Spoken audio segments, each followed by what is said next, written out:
എന്റെ മാവേലി വേഷം കണ്ട ആരും അതിശയിക്കുണ്ടാവുന്ന ഇട്ട് ടെസ്റ്റ് ചെയ്ത് നോക്കിയതാണ്. ഇതാണ് നമ്മുടെ നാട്ടിലെ അത്തപ്പൂക്കളം. രാവിലെ വന്ന് കണ്ടപ്പോഴാണ് ഇത്രയും ഭംഗി ഉണ്ടാന്ന് അറിയുന്നത്. ഇപ്പോൾ എല്ലാവരും അമ്പലത്തിൽ പോകാൻ വേണ്ടിയാണ് വന്ന് നിൽക്കുന്നത്. ഇതാണ് നമ്മുടെ നാട്ടിലെ രാമണ ലക്ഷ്മണ സഹോദരന്മാർ. അമ്പലത്തിൽ എത്തിയപ്പോൾ ഒരു വമ്പൻ അത്തപ്പൂക്കളം കണ്ടു. അവിടെ വെച്ചാണ് നമ്മൾ അബി വ്ലോഗ്സിനെ കണ്ടുപിട്ടിയത്. എന്നിട്ട് അവിടെ നിന്ന് കാര്യം പറഞ്ഞിട്ട് നേരെ തൊഴാൻ കയറി. തൊഴിലിട്ട് നേരെ പോയത് വീട്ടിലോട്ടാണ്. അവിടെ നിന്ന് ഒരു വമ്പ സദ്യം കഴിച്ചിട്ട് നേരെ നാട്ടിലോട്ട് ഇറങ്ങി. ഇനിയാണ് കഥ ആരംഭിക്കുന്നത്. ആരും സ്കിപ്പ് അടിച്ചു പോകരുത്.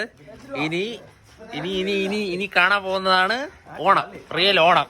അതെ ഗൈസ്, ഇനിയാണ് നമ്മുടെ നാട്ടിലെ ഓണം എങ്ങനെയാണെന്ന് അറിയാൻ പോകുന്നത്. ഇപ്പോൾ ഓരോ വേഷങ്ങളായിട്ട് റെഡി ആയിക്കൊണ്ടിരിക്കുകയാണ്. ഇതാണ് നമ്മുടെ നാട്ടിലെ ലീലാമണി. ഓണം ആയതുകൊണ്ട് തന്നെ പുലി വേണ്ടേ, പുലിയും റെഡി, വേട്ടക്കാരനും റെഡി. ഇതാണ് മാവേലി, ഞാൻ തന്നെയാണ്. മാവേലിയുടെ ഔട്ട്ഫിറ്റ് എങ്ങനെയുണ്ടെന്ന് കമന്റ് ചെയ്യുക. ഇതാണ് നിഗംബരൻ. ഒരു ക്യാരക്ടറിനെയും വെളിയിൽ നിന്ന് വാടക എടുക്കേണ്ടി വന്നില്ല. എല്ലാ ക്യാരക്ടറും നമ്മുടെ നാട്ടിൽ തന്നെ ഉണ്ടായിരുന്നു. നമ്മുടെ നാട്ടിലുള്ള പ്രത്യേകത എന്ന് പറഞ്ഞാൽ ഒരു ഇൻട്രോവേർട്ട് ആയ ആൾ നമ്മുടെ നാട്ടിൽ വന്നാൽ അവനെ എക്സ്ട്രോവേർട്ട് ആക്കി മാറ്റിവിടും. ഇപ്പോൾ നമ്മൾ വന്നത് കിളിയിലോട്ടാണ്. ഇവിടെ നേരെ ഡാൻസ് കളിച്ച് നേരെ പാട്ടനലകയിലോട്ട് പോകുന്നു. അവിടെ നേരെ നമ്മുടെ നാട്ടിലേക്ക് ആറടിയിലേക്ക്. ഈ വ്ളോഗിന്റെ സെക്കൻഡ് പാർട്ട് എന്തായാലും കാണും. വീഡിയോ ഇഷ്ടപ്പെട്ടെങ്കിൽ ഫോളോ ചെയ്യുക, ലൈക്ക് ചെയ്യുക.